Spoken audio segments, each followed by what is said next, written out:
नमस्कार। विवेकानंद केंद्र और विवेकानंद प्रबोधिनी द्वारा आयोजित भारत वर्ष के स्वतंत्रता पूर्ति के जो 75 वर्ष है, उसके अवसर पर आज हम कुछ विचारों को लेकर चिंतन करेंगे। जब राष्ट्र के स्वतंत्रता के 75 वर्ष पूरे हो रहे हैं, ऐसे समय निश्चित ही यह एक अवलोकन करने का, अंतर्मुख होने का, भविष्य के लिए संकल्पित होने का अवसर होता है कि यह जो भारत राष्ट्र है, यह क्या है। इस भारत राष्ट्र की स्वतंत्रता के लिए क्या प्रेरणाएं थी, कौन सी प्रेरणा से हजारों लोगों ने अपना जीवन, अपना सुख सब त्याग कर दिया, और आज हमारी भूमिका क्या होनी है, हमने क्या संकल्प लेने हैं, हमारा दायित्व क्या है। ऐसे मुख्यतः 3 इसमें हम आज के विषय को कि भारत और उसका वैश्विक नियत कार्य, वैश्विक प्रयोजन, इस विषय को देखने का प्रयास करेंगे।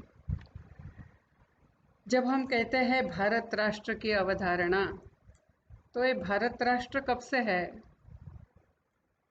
जब हम बहुत राजकीय विचार वाले हो जाते हैं, तब हम जब भी भारत राजकीय दृष्टि से ज़्यादातर एक था, तब से भारत है, ऐसा कहने वाले हो सकते हैं, लेकिन ऐसा नहीं है।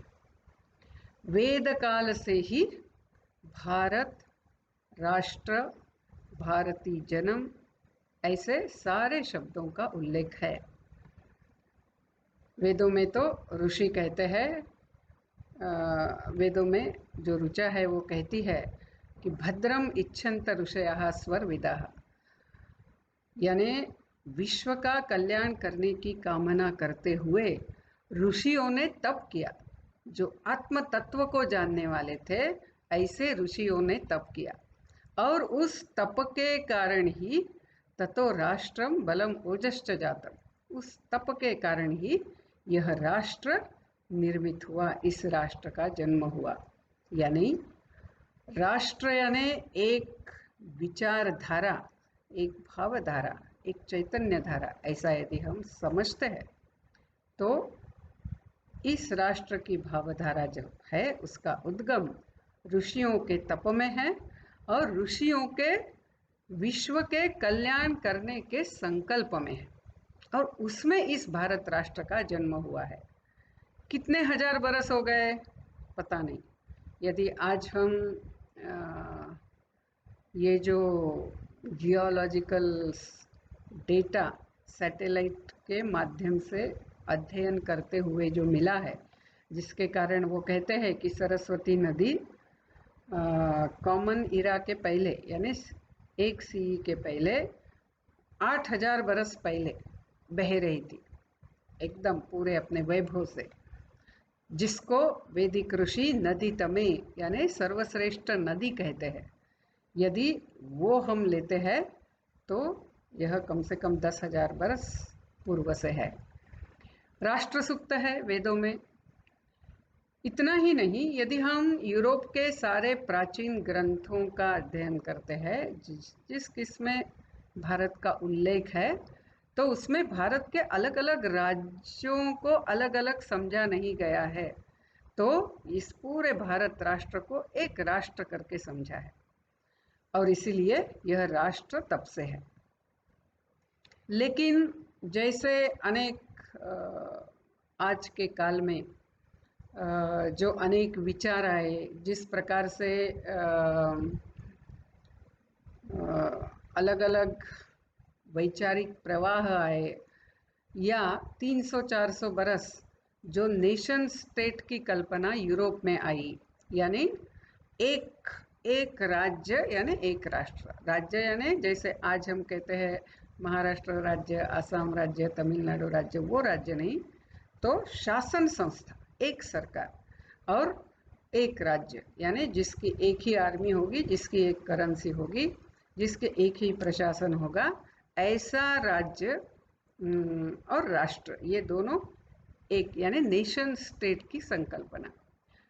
तो उस परिप्रेक्ष्य में यदि देखते हैं तो ऐसा लगता है कि भारत राष्ट्र था या नहीं था, ऐसा हमारे मन में एक संशय आ सकता है। इसके दो कारण हैं। एक, यानी हम राष्ट्र यानी नेशन ऐसा अर्थ लगाते हैं, यानी एक प्रशासन संस्था ऐसा अर्थ लगाते हैं। और दूसरा संशय इसलिए आता है क्योंकि आज हम सारे ऐसे ही सुनते हैं, तो हमें ये जो भारत राष्ट्र जो वर्षों से चलता आ रहा है, उसकी संकल्पना हमें न सिखाई जाने के कारण, इसकी पब्लिक डिस्कोर्स में चर्चा न होने के कारण हमें ये राष्ट्र समझता नहीं है, लगता नहीं है। तो यानी कि अलग अलग शासन संस्थाएं होंगी, लेकिन सब में जीवन का विचार या जो सुप्रीम मोस्ट जो तत्व है, जो धर्म है, उस धर्म का पालन करने के लिए अनेक राज्य संस्था ऐसा जिस ऐसी संकल्पना से भारत यह राष्ट्र रहा है, यानी उसमें अलग अलग प्रकार थे, जैसे रिपब्लिक थे यानी जनपद थे, राजा था, चक्रवर्ती राजा थे, या जैसे एकदम छोटे छोटे गांव हैं वो भी अपने में स्वायत्त होते थे, जो जनजातियां हैं वो अपने में स्वायत्त होती थी, लेकिन सभी में जो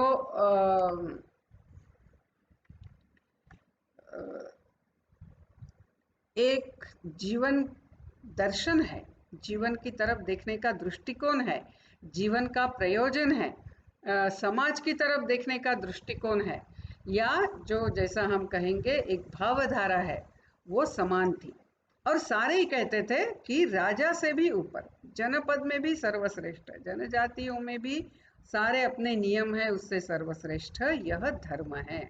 तो धर्म जो था वो ये धर्म प्रधान राष्ट्र रहा है, और उसमें अलग अलग राज्य संस्थाएं होती थी, लेकिन राज्य संस्थाएं होती थी इसका अर्थ ऐसा नहीं कि ये अलग अलग देश थे। राष्ट्र एक ही था, राज्य संस्थाएं अनेक थी। इसीलिए भारत राष्ट्र का उल्लेख हम प्राचीन ग्रंथों में, अपने देश के हो या बाहर के देश के लोगों के ग्रंथों में हो, हम देखते हैं। अभी आज के काल में इसका फिर से हमें अर्थ समझाने के लिए या इसका प्रयोजन समझाने के लिए, या जिसे हम कह सकते हैं कि यानी आवश्यकता के अनुसार हमने क्या बदलाव लाना है, ये बताने के लिए स्वामी विवेकानंद को हम कह सकते हैं वो आधुनिक काल के इस राष्ट्र के उद्गाता है, इस राष्ट्र के मंत्र को प्रत्यक्ष देखने वाले ऋषि है, ऐसा हम कह सकते हैं। और स्वामी विवेकानंद कहते हैं कि इस पूरे विश्व में, इस विश्व के कल्याण के लिए, मानव जाति के प्रगति के लिए, आध्यात्मिक विकास के लिए, हर एक देश का, हर एक संस्कृति का एक एक योगदान है और उसका एक प्रयोजन है। वो प्रयोजन हर एक राष्ट्र को पूरा करना होता है। तो जैसे समझिए कि जैसे बीज होता है और बीज से पेड़ आता है, ठीक है, लेकिन वो बीज महत्व का है उस पेड़ के लिए। उसी प्रकार हर मनुष्य भी, उसका एक कोई विशेषता होती है, और उस विशेषता का ही जो बाह्य स्वरूप है वो उसका व्यक्तिमत्व होता है, और उस विशेषता को लेकर वो जीवन जीता है।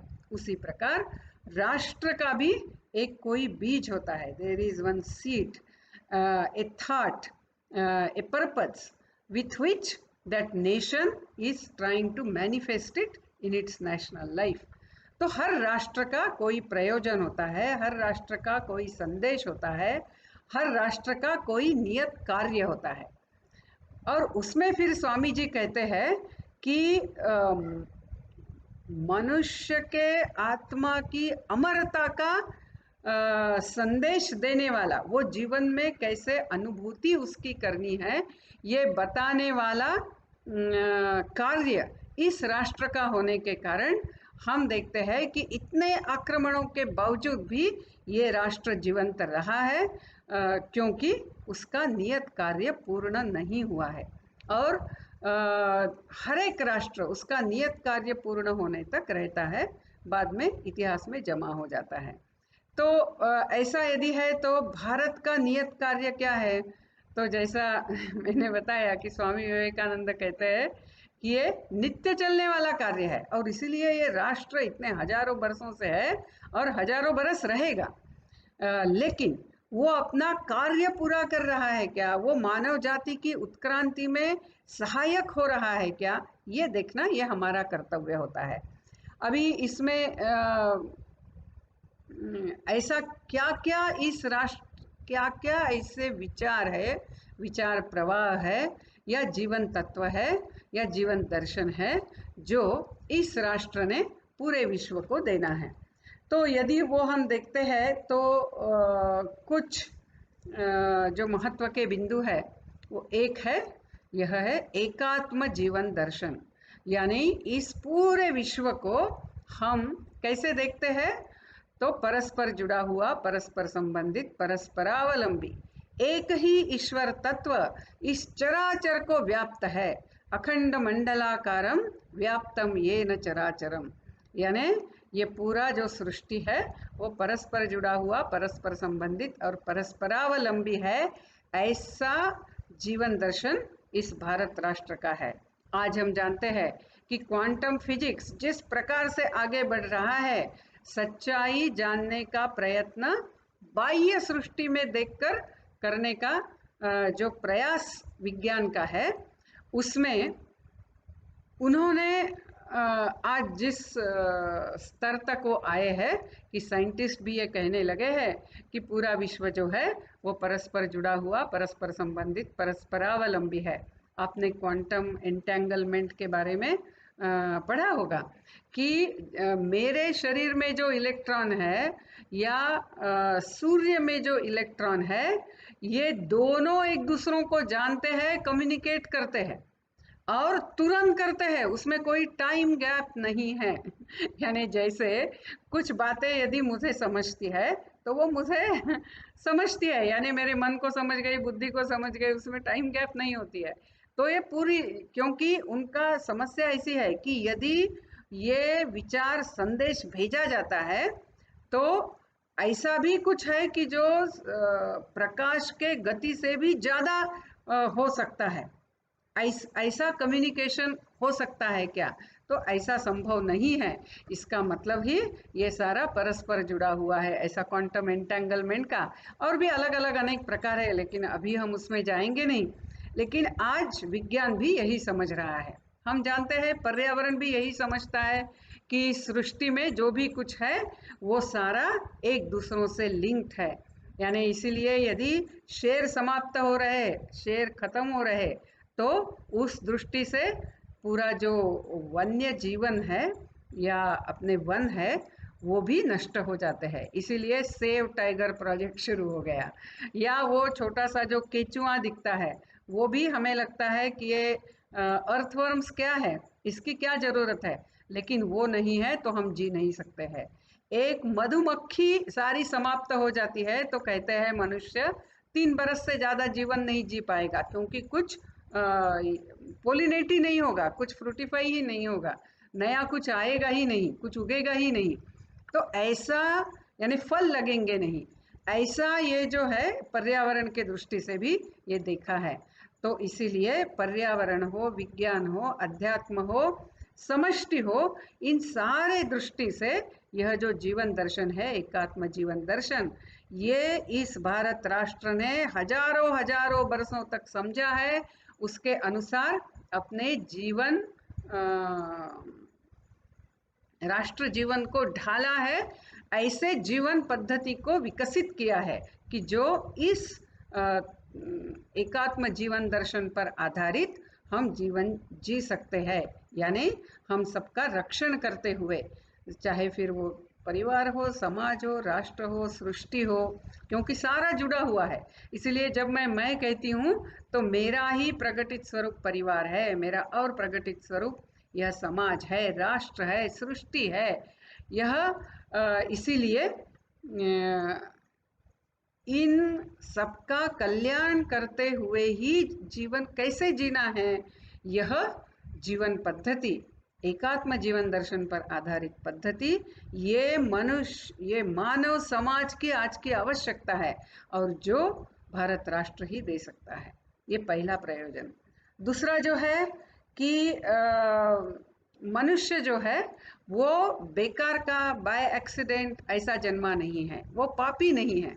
यदि वो मूल स्वरूप ही पापी होता तो कुछ भी कीजिए वो बदल नहीं सकता है। उसी प्रकार मनुष्य जो है वो ईश्वर स्वरूप है। Each soul is potentially divine, जैसा स्वामी विवेकानंद ने कहा था। And the goal of life is to manifest that divinity by controlling the nature external and internal. तो यह मनुष्य जीवन जो है वह अपने अंदर की जो अपना जो ईश्वर स्वरूप है, उस ईश्वरीयता की अनुभूति करना ही इस मनुष्य जीवन का प्रयोजन है। और वह करने का तरीका क्या है? जीवन में संयम होना है। मैं दूसरों के साथ व्यवहार कैसा करती हूँ, क्या सोचती हूँ, उनको क्या मदद करती हूँ, और मेरे साथ मैं क्या सोचती हूँ, मेरे विचार कैसे होते हैं, इन दोनों को लेकर controlling the nature external and internal. तो यह दूसरा कि मनुष्य जीवन यह एक्सीडेंट नहीं है।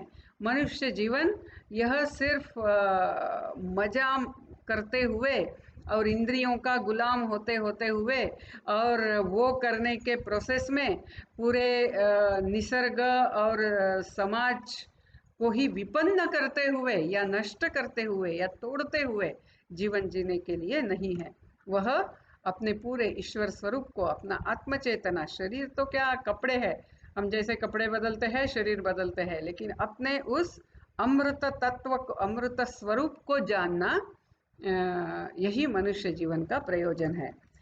फिर तीसरा जो है कि ये सारा यदि हमें जीवन जीना है तो उसका आधार क्या है? ये एकात्म जीवन दर्शन में उसका आधार धर्म है, यानी धर्म से जीवन जीना है। अभी जब भी हम धर्म कहते हैं, इतने सारे कन्फ्यूजन हमने निर्माण करके रखे हैं कि धर्म यानी रिलीजन, फिर क्रिश्चियन रिलीजन, इस्लाम रिलीजन, मुस्लिम रिलीजन, और ऐसा करते करते बहुत सारे कन्फ्यूजन खड़े किए हैं। तो धर्म तो एक ही है और वह मानव धर्म है, और उस मानव धर्म के 4 अंग है। इन 4 अंगों को हमने समझकर वो धर्म जीवन में पालन करना है। जहाँ जहाँ इस धर्म का पालन होगा मनुष्य समाज की रक्षा होगी, नहीं होगा मनुष्य समाज समाप्त हो जाएगा। तो पहला क्या है, इस धर्म का पहला अंग क्या है? कि हम सब परस्पर जुड़े हुए, परस्पर संबंधित, परस्परावलंबी है। इसीलिए हर एक के साथ आत्मीयता से व्यवहार करना। आत्मीयता से व्यवहार करना यानी क्या? कि मुझे जिस प्रकार से लोग मेरे साथ व्यवहार करना अच्छा लगता है, उसी प्रकार मैंने लोगों के साथ व्यवहार करना। यदि लोग मुझे धोखा देते हैं, मुझसे झूठ बोलते हैं, मेरा अपमान करते हैं, मुझे दुख देते हैं, तो मुझे अच्छा नहीं लगता है। उसी प्रकार मैंने भी लोगों से झूठ नहीं बोलना है, उनको धोखा नहीं देना है, उनका अपमान नहीं करना है, उनको दुख नहीं देना है, उनको फंसाना नहीं है, उनको नकारना नहीं है। तो ऐसा आत्मीयता से व्यवहार करना। यदि मैं चल रही हूँ, मेरे पाँव में कांटा घुसता है, तो मैं क्या करती हूँ? ये पाँव की समस्या है ऐसा नहीं कहती हूँ। तो मैं क्या होता है, तुरंत मेरे हाथ उधर जाते हैं, आँख उधर जाती है और हम उस कांटे को निकाल देते हैं। उसी प्रकार समाज के प्रति भी आत्मीयता, परिवार के प्रति आत्मीयता, अपनी जो लोकेलिटी है उसके प्रति आत्मीयता। यदि किसी की कुछ समस्या है तो तुरंत हम दौड़ के जाते हैं, हम उनको मदद करने का प्रयास करते हैं। तो आत्मीयता पूर्ण व्यवहार, यानी मैं रास्ते से जा रही हूँ, एक बच्चा नीचे गिर जाता है रास्ते में और वो उठ नहीं पा रहा है, ठीक है, किसी का बच्चा होगा, मेरे पास तो अभी समय नहीं, मुझे तो अभी ऑफिस में समय पे पहुंचना है, ऐसा यदि मैं कह रही हूँ तो मैं धर्म से व्यवहार नहीं कर रही हूँ। यदि वो मेरा बच्चा होता तो क्या होता, यदि मेरे बच्चे को ऐसा कोई नहीं उठाता तो मैं क्या कहती कि अरे देखिए लोग कैसे यानी क्या कहेंगे क्रूर हो गए, यानी संवेदनाहीन हो गए। वो बच्चा गिर गया था और किसी ने उसको उठाया तक नहीं, है ना, ऐसा हम कहते हैं। लेकिन ऐसा ही व्यवहार हर एक का आत्मीयतापूर्ण व्यवहार होना है, नहीं होता है तो फिर ऐसा हो जाएगा, समाज उदासीन हो जाएगा एक दूसरों के दुख के प्रति। तो इसीलिए ये जो तत्व है धर्म का कि धर्म से जीवन जीना, तो पहला आत्मीयता से व्यवहार करना। दूसरा ऐसा है कि मेरा ही स्वरूप यानी विस्तारित स्वरूप परिवार है मेरा, और विस्तारित स्वरूप यह समाज है, यह राष्ट्र है, यह सृष्टि है। तो इन सब के प्रति मेरा कर्तव्य है। मैं इस राष्ट्र के अंग हूँ, मैं मानव समाज के अंग हूँ, मैं सृष्टि के अंग हूँ, मैं समाज के अंग हूँ, मैं मेरे परिवार के अंग हूँ। तो अंग होने के नाते मेरा उनके प्रति कुछ कर्तव्य है। उस कर्तव्य को आनंद से पूरा करना ये धर्म का दूसरा अंग है। फिर तीसरा जो है वह है कि कभी कभी दो कर्तव्यों में संघर्ष होता है, मेरे परिवार के प्रति मेरा कर्तव्य है और मेरे राष्ट्र के प्रति भी मेरा कर्तव्य है। तो इन दो कर्तव्यों में संघर्ष होने से मैंने क्या करना है, तो ऐसे समय जो मेरा बड़ा स्वरूप है, जो मेरा विस्तृत स्वरूप है, उसके ही हित के लिए मैंने कार्य करना है। ये तीसरा अंग है। और चौथा अंग ऐसा है कि उसके लिए मैंने स्वयं कष्ट उठाने की तैयारी रखनी है, यानी छोटी इकाई का त्याग करना है या छोटी इकाई में कष्ट उठाने हैं, तो त्याग, यह चौथा अंग है। तो यह धर्म जो है यह मानव धर्म है, यह कहीं भी आवश्यक है, हर देश में आवश्यक है। और इस मानव धर्म को अच्छी तरह से समझते हुए हिंदू समाज ने हजारों वर्ष इसका पालन किया, इसीलिए इसका नाम हिंदू धर्म भी हो गया। लेकिन हिंदू ये कोई रिलीजन नहीं है, ये धर्म है। अब ये हिंदू धर्म हो गया तो इसका भी स्वामी जी बहुत अच्छा यानी कारण देते हैं। वो कहते हैं कि कोई विशिष्ट वस्तु जब किसी तत्व को धारण कर लेती है तो उसी का नाम उस तत्व को भी आ जाता है। जैसे आज की भाषा में समझना है तो जैसे हम जानते हैं कि जेरोक्स कंपनी ने फोटो कॉपीइंग क्या किया, बहुत पॉपुलराइज किया। तो इसीलिए हमें यदि फोटो कॉपी चाहिए तो हम ये नहीं कहते कि 4 फोटो कॉपीज लेकर आओ। जनरली बोलचाल में हम क्या कहते हैं, जेरोक्स कॉपीज लेकर आओ। दुकानों में भी लिखता है यहाँ जेरोक्सिंग करके मिलेगा, एक्चुअली जेरोक्स एक कंपनी का नाम है, लेकिन कंपनी ने फोटो कॉपी पॉपुलराइज करने के कारण फोटो कॉपीइंग का नाम जेरोक्सिंग हो गया। वैसे ही ये मानव धर्म है, लेकिन हिंदू समाज ने इसको हजारों बरस अपने जीवन में धारण करने के कारण इसका नाम हिंदू धर्म हो गया। लेकिन इसका मतलब बाकी सारे इससे बाहर हो गए, ऐसा नहीं है। ये तत्व यदि हम समझते हैं, जो तत्व हम देख रहे हैं और वो हम अपने जीवन में लाते हैं, तो चाहे मैं अल्लाह की प्रार्थना करती होंगी या मैं जीसस की करती होंगी या मैं सिंगबोंगा की करती होंगी या मैं खंडोबा की करती होंगी या मैं ईसा की अम्मन की करती होंगी, मैं हिंदू ही हूँ। तो इसीलिए यह धर्म इस राष्ट्र का प्राण है। इस धर्म को यदि हम भूल जाएंगे तो राष्ट्र आगे नहीं जाएगा। फिर चौथा जो है कि इस राष्ट्र में आध्यात्मिक स्वातंत्र्य है। हम अपनी इष्ट देवता को चुन सकते हैं, नाम और रूप, रूप भी चुन सकते हैं, नाम भी चुन सकते हैं। लेकिन हमारे इसमें ऐसा कहते हैं, इस राष्ट्र ने ये सिखाया है कि आप किसी नाम लेकर, किसी भगवान का रूप लेकर आप उसमें साधना करते जाइए। धीरे धीरे धीरे वो नाम और रूप क्या होते हैं, उनका लय हो जाता है। और नाम और रूपों के परे जो तत्व है वो प्राप्त करना है। और वो जब प्राप्त करते हैं तब देखते हैं कि उसी तत्व के, उसी ईश्वर के सारे नाम और रूप है। इसीलिए मेरा ही भगवान सही है, तुम्हारा भगवान गलत है, इसलिए तुम्हें जीने का अधिकार नहीं है, मेरे भगवान को स्वीकार लो। ऐसा एक दुराग्रही या एक्सक्लूसिव अप्रोच लेने की जरूरत नहीं होगी यदि हम इस तत्व को अच्छी तरह से समझते हैं कि हर एक नाम रूप हमें ईश्वर जो निराकार है, निर्गुण है, उसके तरफ लेकर जाता है। लेकिन जब तक हम देह में है हमें कुछ पकड़ना होता है।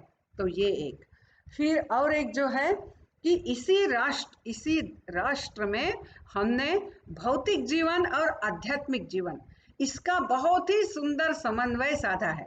यानी सिर्फ भौतिकता में डूब भी नहीं गए और अध्यात्म करने से पृथ्वी पर से पांव हिल गए, ऐसा इस राष्ट्र ने नहीं किया है। इन दोनों का समन्वय कैसे साधना है ये भारत राष्ट्र ही सिखा सकता है। आप जानते होंगे कि एंगस मैडिसन ने जो रिसर्च किया एक बहुत बड़ी टीम लेकर, और रिसर्च आर्थिक इसको लेकर था, इकोनॉमिक डेवलपमेंट को लेकर था, और उन्होंने एक पुस्तक निकाला कि world economic history the millennial perspective, और उसमें वो लिखते हैं, उन्होंने एक सीई से शुरू किया था, यानी कॉमन इरा जिसको कहते हैं। तो वो कहते हैं कि एक सी से लेकर 1700 सी तक भारत राष्ट्र यह सबसे धनी राष्ट्र रहा है, एक सी से लेकर 1700 सदी तक। फिर 1700 के बाद कभी चीन कभी भारत ऐसा रहा है, और फिर 1700 के यानी 1750 के बाद फिर धीरे धीरे भारत नीचे चला गया, क्योंकि हमारे ऊपर जो ब्रिटिश राज शुरू हो गया और उन्होंने जिस प्रकार से इस देश को लूटा और यहाँ के सारे उद्योग ही बंद कर दिए, यह भारत दारिद्र्य में चला गया। लेकिन ध्यान में रखने की बात कि यह भारत राष्ट्र यह दुनिया में सबसे ज्यादा काल के लिए सबसे धनी रहा हुआ देश है। 33% इस राष्ट्र का वर्ल्ड एक्सपोर्ट में सहभाग होता था। आज ऐसा शायद किसी भी राष्ट्र का नहीं है। तो ऐसा इस राष्ट्र की विशेषता रही है। भौतिक भी था लेकिन आध्यात्मिक भी, क्या आध्यात्मिक गहराई इस राष्ट्र ने प्राप्त की है। अनेक आचार्य है, ऐसा कोई इस राष्ट्र का काल नहीं कि जिसने ईश्वर का साक्षात्कार किया है, ऐसा व्यक्ति इस देश में नहीं।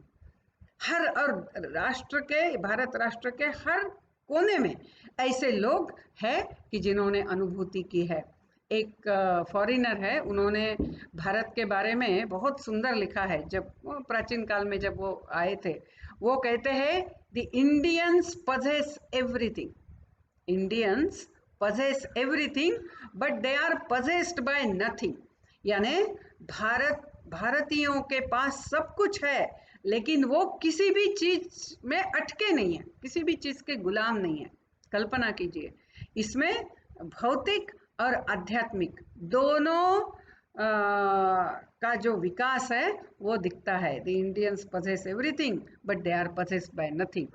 तो और पांचवा जो है कि सच में, क्योंकि यह पूरा विश्व परस्पर जुड़ा हुआ, परस्पर संबंधित, परस्परावलंबी है, और इसीलिए यदि सच में मैं सुखी होना चाहती हूँ तो मेरी प्रार्थना क्या होनी है कि सर्वे भारतीयाः भवन्तु सुखिनः, सिर्फ भारतीय लोग सुखी हो ऐसा नहीं, क्योंकि इस भारत से पूरा विश्व जुड़ा है। तो इसीलिए सर्वे भवन्तु सुखिनः, उसमें सब आते हैं, सारा मानव है, पूरा मानव समाज है, इसमें पशु पक्षी सारे कोई है। इसलिए सर्वे भवन्तु सुखिनः, सबके मंगल की कामना करने वाला यह देश और यह तत्व, यह विचार पूरे विश्व को, इस राष्ट्र को देना है। ये 5 जो तत्व है, ये प्रयोजन भारत राष्ट्र का है और ये मानव समाज की आवश्यकता है। आज यदि योग इंटरनेशनली एक्सेप्ट हो रहा है तो ये तो शुरुआत है। जैसा जितना योग का अध्ययन करते जाएंगे, धीरे धीरे धीरे ये जीवन दर्शन और ये सारे तत्व उससे आते हैं, यह भी सबके जीवन में आने लगेंगे। तो ये भारत का प्रयोजन है। अभी हमने यानी यह भारत स्वतंत्रता प्राप्ति के जो प्रेरणाएं थी, वो प्रेरणा क्या थी? तो भारत का यह जो समृद्धि का इतिहास रहा है, इस समृद्धि के कारण इस राष्ट्र पर अनेक आक्रमण हुए हैं। हम जानते हैं, चाहे पारसी हो, पहलवास हो, सिख हो, फिर सॉरी शक हो, पहलवास हो, शक हो, हुन हो, कुषाण हो, फिर अफगान हो, या तुर्क हो, या मंगोल हो, या मुगल हो, या अरब हो, या ईरानी हो, या अफगान हो, ऐसे अनेक अनेक आक्रमण इस देश के ऊपर हुए। बाद में डच, फ्रेंच, पुर्तगीज और ब्रिटिश, ऐसे भी अनेक आक्रमण हुए। इन सारे आक्रमणों के कारण हम देखते हैं कि धीरे धीरे धीरे, कल्पना कीजिए, कोई राष्ट्र हजारों बरस संघर्ष कर रहा है और फिर भी उसने अपनी पहचान खोई नहीं है, उसने अपना स्वत्व खोया नहीं है, उसने अपना धर्म खोया नहीं है, उसने अपनी जीवन पद्धति खोई नहीं है। लेकिन ये सतत चलते हुए आक्रमणों के कारण कहीं ना कहीं अवनति निश्चित आई। कहीं ना कहीं हमारे जो सपने थे उसका संकोच हमने कर दिया। यानी हमारे ऋषि मुनि कहते थे, कृण्वन्तो विश्वमार्यम, हम पूरे विश्व को श्रेष्ठ बनाएंगे। ये जो हमने जीवन तत्व देखे, ये लेकर हम पूरे मनुष्य को सर्वश्रेष्ठ, पूरे मनुष्य समाज को सर्वश्रेष्ठ बनाएंगे। कृण्वन्तो विश्वमार्यम, ऐसा कहने वाले ऋषि मुनि की संतान कहने लग गई, समुद्र पार करना यानी पाप है। कल्पना कीजिए कि अवनति कितनी हो सकती है। ऐसा संकोच अपने कृति का हमने किया। दूसरा, अपने संकल्पनाओं का। अभी हमने धर्म यानी क्या देखा, उसके 4 अंग देखे, लेकिन हमने इस धर्म को क्या किया, पूजा पाठ तक सीमित कर दिया। इसीलिए कौन धार्मिक है? जो बहुत पूजा पाठ करता है, तीर्थ यात्रा करता है, बहुत रुद्राक्ष माला पहनता है, ऐसे व्यक्ति को हम धार्मिक कहते हैं। लेकिन ऐसी व्यक्ति धार्मिक नहीं है। वो हो भी सकती है, नहीं भी हो सकती है। ये सारा हमने क्यों करना है? क्योंकि धर्म का पालन करने के लिए जो एक शक्ति लगती है, वो शक्ति अर्जित करने के लिए ये सारे व्रत, उपवास वगैरह वगैरह, पूजा पाठ है। लेकिन सिर्फ हम वो कर रहे हैं और आत्मशक्ति हमारी विकसित हुई नहीं, या धर्म के इन 4 अंगों का पालन करने में हमने अपनी शक्ति लगाई नहीं, तो हम धर्म का पालन नहीं कर रहे। तो ये हो गया। और फिर ब्रिटिशों ने जिस प्रकार से इस राष्ट्र को दारिद्र्य में, अज्ञान में धकेला, क्योंकि हमारी बहुत सारी व्यवस्थाएं तोड़ यानी व्यवस्थाएं सारी चूर चूर हो गई। जैसे उदाहरणार्थ हमारी शिक्षा व्यवस्था, जब ब्रिटिश भारत देश में आए, हमारे देश में 75% बच्चे स्कूल जाते थे। सारे जाति के बच्चे स्कूल जाते थे, सारे जाति के शिक्षक होते थे और सब बच्चों को प्राइमरी शिक्षा मिलती थी। उसके बाद वो अपने अपने पिता के जो भी कार्य होता था उसमें लग जाते थे। ये आज भी उपलब्ध है। ये ब्रिटिशों ने लिया हुआ, ब्रिटिश कलेक्टर ने लिया हुआ और विलियम आदम्स करके क्रिश्चियन मिशनरी ने संकलित किया हुआ एजुकेशन का सर्वेक्षण है। ब्यूटीफुल ट्री इस नाम से। आप धर्मपाल, जिन्होंने जाके इसको ढूंढ निकाला था, 1823 में लिया हुआ ये सर्वेक्षण है।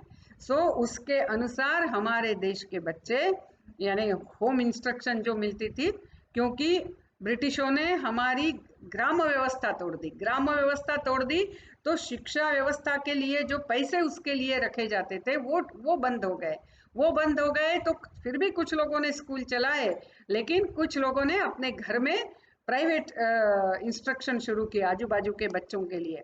तो ऐसे उस समय यानी 1823 में लिया हुआ ये सर्वे है और ब्रिटिश कलेक्टर के अनुसार स्कूल में 36% बच्चे जाते थे और उतने ही बच्चों को या थोड़ा ज़्यादा ही घर में इंस्ट्रक्शन मिलती थी, और ऐसा मिला के ये 72% होता है।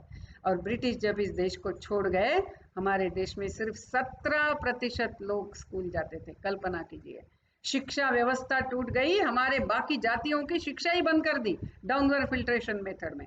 फिर हमारे उद्योग बंद कर दिए गए, हमारी ग्राम व्यवस्था तोड़ दी गई। ऐसे उन्होंने लैंड पॉलिसी लाई कि जिसके कारण जो जमींदार है वो ज़्यादा से ज़्यादा कैसे इकट्ठा करना किसानों से, ऐसे ही तंत्र विकसित हो गए। और इन सारे इसके कारण यानी कैसे इस राष्ट्र को दारिद्र्य और अज्ञान में ढकेला गया, ये अपने में एक अत्यंत दर्द भरी कहानी है। और इस दर्द भरी कहानी को हम जरूर जानना है, क्योंकि तभी हमें समझेगा कि कहाँ कहाँ तोड़ा गया और अभी हमें कहाँ कहाँ ठीक करना है। फिर चाहे वो ग्राम व्यवस्था हो, मंदिर व्यवस्था हो, शिक्षा व्यवस्था हो, सारी व्यवस्थाएं तहस नहस हो गई। और वो होने के कारण धीरे धीरे धीरे ये राष्ट्र क्या है, इस राष्ट्र का प्रयोजन क्या है, मैंने क्या करना है, इस राष्ट्र के लिए कैसे खड़ा रहना है, कैसे सपने देखने हैं, ये भी नीचे धीरे धीरे हम भूलते गए। उतना ही नहीं, परकियों का राज्य होने के कारण इस राष्ट्र की जो आत्मा है, उस आत्मा ही खुले रूप से प्रकटित नहीं हो पा रही थी। और इसीलिए एक एक करके हमारे देश में हमने ऐसे अनेक स्वतंत्रता प्राप्ति के लिए कार्य करने वाले लोगों को देखा। मैं 4 लोगों का, उन्होंने इस भारत राष्ट्र को स्वतंत्र करने की प्रेरणा क्या है, वो क्या बताया, वो हम देखेंगे। एक है बंकिम चंद्र, जिन्होंने वंदे मातरम लिखा था। तो उन्होंने ये भारत राष्ट्र कैसे देखा, ये भारत यानी सिर्फ नदी, पर्वत, गांव, शहर, ऐसा ऐसा नहीं है। ये क्या है, त्वम ही दुर्गा दश प्रहरण धारिणी, ये सुखदाम वरदाम, ये पूरे मानव समाज को सुख और वर देने वाली ऐसी यह सुजलाम सुफलाम भूमि है। यह प्रत्यक्ष दुर्गा देवी ही इस भूमि के रूप में प्रकटित हुई है। यानी उन्होंने इस राष्ट्र को एक दिव्य शक्ति जो मानव के विकास के लिए आवश्यक है, इस रूप में उन्होंने इस राष्ट्र को देखा। फिर स्वामी विवेकानंद, उन्होंने भी उसी को इसी प्रकार से देखा और उन्होंने इस भारत राष्ट्र को हे हिंदू राष्ट्र करके संबोधित किया। ये हिंदू राष्ट्र है, उन्होंने ये बताया। और अभी कोई प्रश्न पूछेगा, क्योंकि आज का काल ऐसा है स्वामी जी के समय तो उन्होंने बताया, आज पूछेंगे अच्छा तो फिर अपने देश के मुसलमान, क्रिश्चियन जो अपने लोग हैं उनका क्या हो गया। तो इसका जवाब गांधी जी ने भी दिया है। किसी ने गांधी जी को ये प्रश्न पूछा तो गांधी जी ने हिंद स्वराज में 10th चैप्टर में, वो भी गांधी जी का कंप्लीट वर्क्स भी पूरा उपलब्ध है ऑनलाइन, तो उसमें आप देख सकते हैं। हिंद स्वराज का जो 10th चैप्टर है, उसमें गांधी जी कहते हैं कि केवल किसी परकीय विचारधारा का पालन करने वाले कुछ लोग अपने देश में हैं या बाहर से आए हैं और यहाँ है, इसका मतलब यह राष्ट्र बदल जाता है, ऐसा नहीं है। और धीरे धीरे उन्होंने भी इस राष्ट्र के संस्कृति को अपनाना है। और हम देखते हैं आज भी अपने देश में ऐसे अपने क्रिश्चियन और मुसलमान भाई बहन है कि जो कहते हैं हाँ मैं सनातनी हिंदू हूँ, लेकिन मेरा जो संप्रदाय है यानी मेरा जो पंथ है वो इस्लाम है, इसलिए मैं अल्लाह की प्रार्थना करती हूँ या करता हूँ, लेकिन मैं हूँ तो इस हिंदू संस्कृति का अंग हूँ। तो ये जब हम समझेंगे कि ये भारत राष्ट्र ये सांस्कृतिक राष्ट्र है और यह संस्कृति यह हिंदू संस्कृति है और यह हिंदू संस्कृति किसी भी देवी देवता के खिलाफ नहीं है, ऐसा हिंदू राष्ट्र को स्वामी विवेकानंद ने क्या बताया, उत्तिष्ठत जागृत प्राप्य वरान्य बोधत। प्राप्य वरान्य बोधत का एक अलग अर्थ है उपनिषदों में, स्वामी जी ने उसको थोड़ा अलग कर दिया। उन्होंने कहा है भारत राष्ट्र उठो जागो और अपना लक्ष्य प्राप्त होने तक रुको मत, ये स्वामी जी ने बताया। फिर श्री अरविंदों ने क्या बताया, यानी जो स्वतंत्रता की प्रेरणा है उसके एक एक हम ये देख रहे हैं।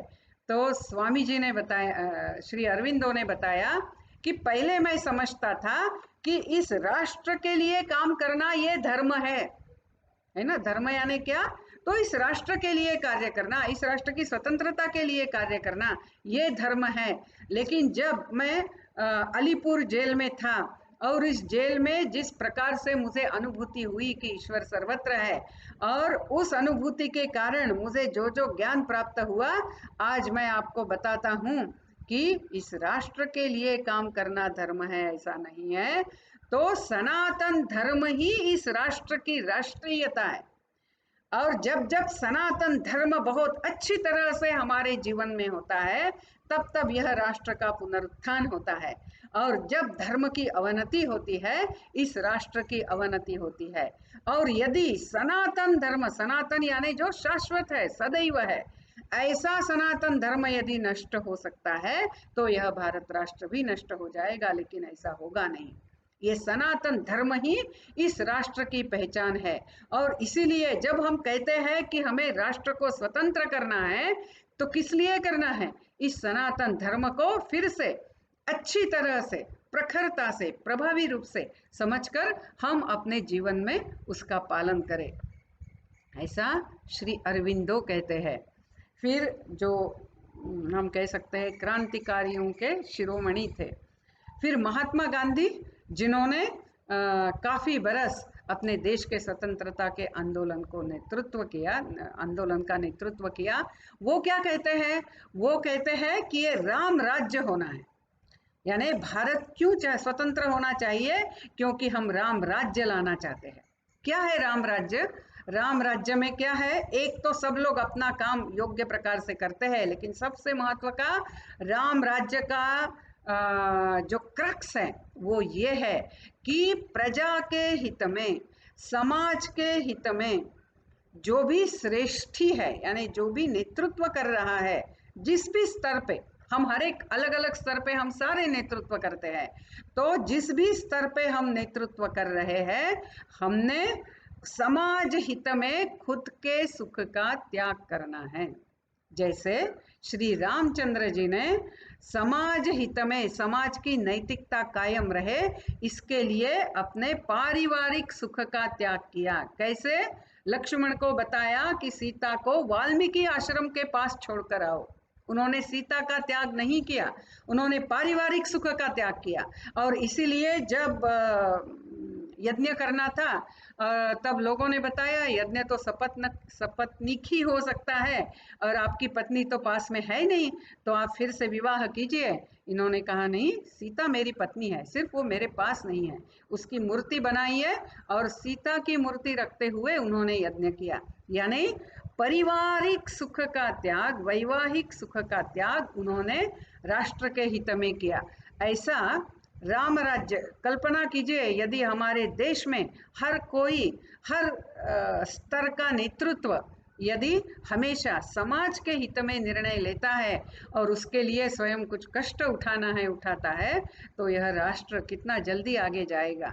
ऐसा राम राज्य महात्मा गांधी चाहते थे। ये सारी अपनी स्वतंत्रता की प्रेरणा थी, स्वातंत्र्य प्राप्ति की प्रेरणा थी। लेकिन आज देखिए, स्वातंत्र्य प्राप्त होने के बाद क्या आज हम हिंदू राष्ट्र करके कह सकते हैं? क्या आज हम कह सकते हैं कि ये भारत भूमि ये दुर्गा देवी है, साक्षात दुर्गा देवी है, जो अनुभूति बंकिम चंद्र चटर्जी की थी, जो बिपिन चंद्र पाल की थी? दुर्दैव तो ऐसा है कि आज हम चर्चा कर रहे हैं कि वंदे मातरम हमने बोलना है या नहीं बोलना है। वंदे मातरम होता है तब खड़ा रहना है या नहीं रहना है। अभी वंदे मातरम भी छोड़ दीजिए, जनगण मन होता है तब खड़ा रहना है या नहीं होता है। कहीं ना कहीं आज जब हम 75 वर्ष पूरे कर रहे हैं, तो भारत के स्वातंत्र्य की प्रेरणा क्या थी? क्योंकि इस राष्ट्र का प्रयोजन है पूरे विश्व को मार्गदर्शन करना है। इसीलिए इस राष्ट्र की आत्मा पूरे अपनी शक्ति से प्रकटित होनी है। और ऐसा यदि नहीं हो रहा है, तो कहीं ना कहीं आज हमें अंतर्मुख होकर और बड़े धैर्य से खड़े होकर उस प्रकार से काम करना आवश्यक है। नहीं तो महात्मा गांधी हो, स्वामी विवेकानंद हो, श्री अरविंदो हो, उन्होंने जो प्रेरणा हमें दी, उस प्रेरणा को ही हम छोड़कर इस राष्ट्र को ही नष्ट करने में तुले हैं, क्योंकि सनातन धर्म नहीं है तो इस राष्ट्र का अपना परिचय नहीं है, भारत भारत नहीं है। ये समझते हुए ही, यानी स्वतंत्रता के समय ठीक है, यदि ये प्रकटित भारत की आत्मा प्रकटित होने में कुछ मुसलमान अपने भाइयों को समस्या लग रही है तो उनके लिए अलग देश देंगे करके वो भी दे दिया, लेकिन फिर भी जो भारत, उर्वरित भारत बचा है, आज भी उसमें क्या हम भारत के प्रयोजन की, यह जो शाश्वत सनातन तत्व है, जो 5 तत्व हमने देखे, उसकी चर्चा, क्या हम इस राष्ट्र को एक दैवी शक्ति जो मानव समाज के लिए ईश्वर ने निर्मित की है, इस रूप में देख रहे हैं, तो निश्चित आज हमें अंतर्मुख होने का यह एक प्रसंग है और हमने जरूर होना है। हमने जरूर विचार करना है कि कहाँ हमारी ये जो यात्रा चल रही थी वो कहीं रास्ता भूल गई और उसको वापस रास्ते पे हमने लाना है। और इसीलिए आज ये जो स्पष्टता जो आज हमारे ना शिक्षा में है, ना हमारे प्रसार माध्यमों में है, ना दुर्दैव से अपने घरों में है, वो हमने लानी है। और शुरुआत तो हम घर से ही कर सकते हैं। हम हमारे बच्चों को ये स्वतंत्रता की प्रेरणा जो थी वो जरूर हमने बतानी है कि क्या चाहते थे अरविंदो, क्या चाहते थे स्वामी विवेकानंद, क्या चाहते थे महात्मा गांधी, क्या चाहते थे बंकिम चंद्र चटर्जी, बिपिन चंद्र पाल, भगिनी निवेदिता, ये सारे लोग जिन्होंने अपना पूरा जीवन उसके लिए लगाया, भगत सिंह, ये सारे क्या चाहते थे। और ऐसे राष्ट्र की निर्मित आज हमें करनी है। भाग्य से आज हम काफ़ी हद तक आगे आए हैं, यानी अलग अलग क्षेत्रों में हमने उन्नति भी की है, लेकिन जो नियत कार्य हमारा वैश्विक नियत कार्य है उसके लिए ये पर्याप्त नहीं है और इसीलिए हमें कुछ काम करना है। आज यानी सिर्फ 75 वर्ष पूरे हुए स्वतंत्रता प्राप्ति की, इसका उत्सव मनाना नहीं है, तो ये संकल्प लेने का एक प्रसंग है, ये संकल्प लेने का अवसर है। और इसमें हमारा जो संकल्प है वो आने वाले 25 वर्षों का होना है कि जब स्वतंत्रता प्राप्ति के 100 वर्ष होंगे तो मैं क्या भारत देखना चाहती हूँ, ऐसे भारत के निर्माण में मेरी भूमिका क्या रहेगी, हम सबकी भूमिका क्या रहेगी, ऐसा देखते हुए चिंतन हमें करना है। तो उसमें कुछ बिंदु मैं आपसे शेयर करना चाहूँगी। एक, यानी हम जिस भी क्षेत्र में कार्य कर रहे हैं, जिस भी क्षेत्र में, उस क्षेत्र में भारत की आत्मा प्रकटित हो, भारत की विशेषता प्रकटित हो, भारत जिसके कारण भारत करके जाना जाता है, यह सनातन तत्वों को हम कैसे प्रकटित करें। मैं जिस भी क्षेत्र में कार्य कर रही हूँ, मैं शिक्षक हूँ, मैं बैंक ऑफिसर हूँ, मैं IAS ऑफिसर हूँ, मैं गृहिणी हूँ, मैं किसी का पिता हूँ, मैं किसी का भैया हूँ, मैं जहाँ भी हूँ, मैं इस दृष्टि से क्या कर सकता हूँ, क्या करूँगा, ये संकल्प हमें करना है। दूसरा ऐसा है कि इस भारत को जानने का प्रयास करना है। एक्चुअली ये पहले बोलना चाहिए मैंने, ये पहला बिंदु होगा कि भारत क्या है। ये हमने जो भारत विरोधी है, जो भारत को नष्ट करना चाहते हैं, जो समझते हैं कि बाहर जो पनपे हुए विचार है, इज्म है, वही इस राष्ट्र के लिए योग्य है, ऐसा जो समझने वाले हैं उनके दृष्टि से हम भारत को समझने का प्रयास न करें तो जो इस भारत पर जिन्होंने प्रेम किया है, जो इस भारत के लिए अपने जीवन का त्याग किया हुआ है, जो इस भारत के लिए कार्य कर रहे हैं, किए हुए हैं, किए थे, ऐसे लोगों की दृष्टि से इस भूमि को, इस राष्ट्र को हम जानने का प्रयत्न करें, उनके विचारों को समझे। फिर तीसरा जो है कि भारत का प्रयोजन हम भूले नहीं। स्वामी विवेकानंद एक जगह कहते हैं, उनका जो भाषण है वर्क बिफोर अस, उसमें वो कहते हैं, not an atom can move in this universe without dragging the whole universe with it. एक भी अणु पूरे विश्व को अपने साथ खींचते हुए गति नहीं ले सकता है। यानी क्या, सारा परस्पर जुड़ा हुआ है। और इसीलिए यदि भारत सिर्फ खुद का विचार करता है कि भारत में ऐसा होना चाहिए, भारत में ऐसा होना चाहिए, तो भारत कभी श्रेष्ठ नहीं होगा, भारत का पुनर्निर्माण नहीं होगा। भारत का पुनर्निर्माण ये विश्व कल्याण के लिए है, ये मानव समाज के आत्मविकास के लिए है। और उस प्रयोजन को ध्यान में लेते हुए, उस प्रयोजन को हम पूरा कैसे कर सकते हैं? मैं यदि बाहर देशों में जा रही हूँ तो मैं भारत की गरिमा को कैसे प्रतिनिधित्व करूंगी, मैं भारत की विशेषताएं लोगों को कैसे संक्रमित करूंगी, वो विशेषताएं मेरे जीवन में पालन करते हुए मैं उसको कैसे रेडिएट करूंगी, यानी मुझे देखते ही लोगों को समझे कि हाँ, जीवन ऐसा जीना है। ऐसा यह भारत का जो प्रयोजन है उसको हम समझें। और पहले वो, क्योंकि ये कोई ऐसे विषय नहीं है ना, जैसे फिजिक्स केमिस्ट्री होता है हम जाके किसी को पढ़ाते हैं, वैसे ये पढ़ाने की बात नहीं है, ये जीवन जीने की बात है और जीकर ही दूसरों को सिखाने की बात है। तो इसीलिए जो भारत का प्रयोजन है वो हमारे जीवन में आए, इस प्रकार से हम जिए। तो ये तीसरा है। फिर चौथा जो है कि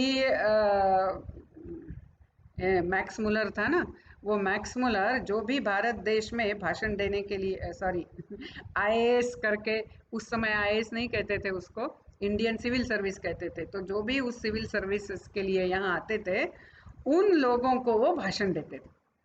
तो उसमें वो कहते थे कि what India can teach us, वो पुस्तक है, उपलब्ध है, ऑनलाइन भी है। तो what India can teach us, उसमें मैक्स मुलर कहते हैं कि भारत के लोग अत्यंत प्रामाणिक है, वो जो कहते हैं वैसा ही करते हैं, जो वो करते हैं वही कहते हैं। आज कहीं ना कहीं हमारी वो विशेषता हमने खो दी है, आज वो हमने वापस लानी है, अत्यंत प्रामाणिकता। वह हमारे जीवन में आनी है। हम जो भी करेंगे प्रामाणिकता से करेंगे, चाहे मैं गवर्नमेंट ऑफिसर हूँ, चाहे मैं प्राइवेट ऑफिसर हूँ, चाहे मैं गवर्नमेंट स्कूल में हूँ, मैं जो भी कार्य करूंगी वो मैं कुशलता से करूंगी, प्रामाणिकता से करूंगी। ये भारत की पहचान थी।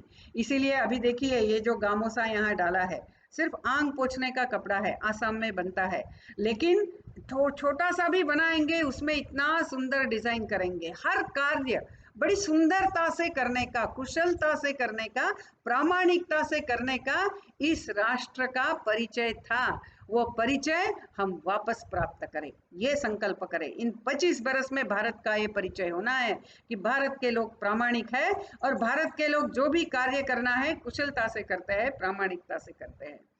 फिर पांचवा जो है कि आज ऐसा हो गया है कि अलग अलग विचार के लोग हैं, तो हम बहुत बार अपनी ऊर्जा दूसरों को गालियां देने में, दूसरों को नीचा दिखाने में, दूसरे वो सही कैसे नहीं है ये साबित करने में हम अपनी ऊर्जा लगाते हैं। ऐसा मत कीजिए, अपनी ऊर्जा सकारात्मक कार्य में लगाइए। बहुत बार तो हम अच्छे कार्य करने वाले लोग भी एक दूसरों को कैंसिल कर देते हैं। तो ऐसा न करते हुए, जनरली ये जो सोशल मीडिया है उसमें तो इतने गालियां वगैरह देकर ही बात करते हैं, हम उसमें न जाए। जो सत्य है वो जरूर स्पष्टता से बताना है, तो गालियां देके क्यों बताना है, अपनी कीमत क्यों कम करनी है। तो इसीलिए हम जो भी कार्य करना है वो सकारात्मक कार्य करें। यह पांचवा। और छठवा जो है बहुत महत्व का है, मनुष्य का अमृत स्वरूप बताने वाली ये परंपरा, इसका रक्षण हमारे परिवारों ने आज तक किया है। बाकी सारी व्यवस्थाएं तहस नहस हो गई, जो व्यवस्था बच गई वो परिवार व्यवस्था है। उस परिवार व्यवस्था को हम सुदृढ़ करें, आत्मीयता पर आधारित, संस्कृति पर आधारित, सांस्कृतिक व्यवहार करने वाली ऐसे अपनी परिवार व्यवस्था है। यानी अपने परिवार कैसे होने हैं, संस्कार करने के लिए सक्षम ऐसे अपने परिवार होने हैं। तो इस अमृत, मनुष्य के अमृत स्वरूप को समझकर उस प्रकार से मनुष्य जीवन को धारण करते हुए उसका मार्गदर्शन करने वाली जो अपनी परंपरा है, उस परंपरा को परिवार में हम और सुदृढ़ करें, पक्का करें, तभी अपने परिवार अमृत परिवार बनेंगे। तो घर में जो भी आग्रह करने हैं वो जरूर करने हैं। बच्चों को सिखाना है, जब भी उठना है उठो, जो भी करना है करो, ऐसा नहीं है। घर में नियम होने हैं। घर में आसन करने के, ध्यान करने के, प्रार्थना करने के, एक साथ भोजन करने के, ऐसे अनेक कुछ नियम है कि जिनमें ये संस्कार क्षमता परिवार की बढ़ती है।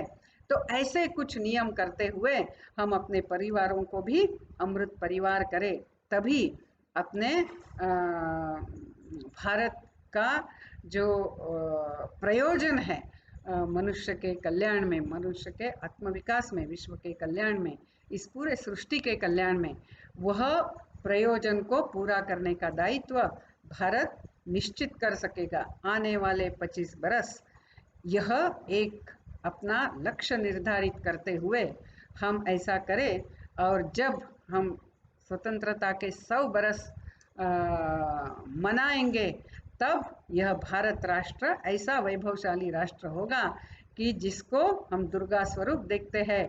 जो राष्ट्र जब भी उठता है अपने सामर्थ्य के साथ, वो विश्व को दबाता नहीं है, तो विश्व को मार्गदर्शन करता है, समृद्ध करता है, विश्व में शांति लाता है।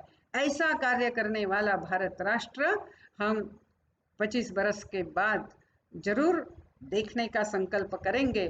तभी अपना यह जो 75 वर्ष स्वतंत्रता का जो हम मना रहे हैं वह सफल होगा। इतना कहते हुए मैं समाप्त करती हूँ। नमस्कार।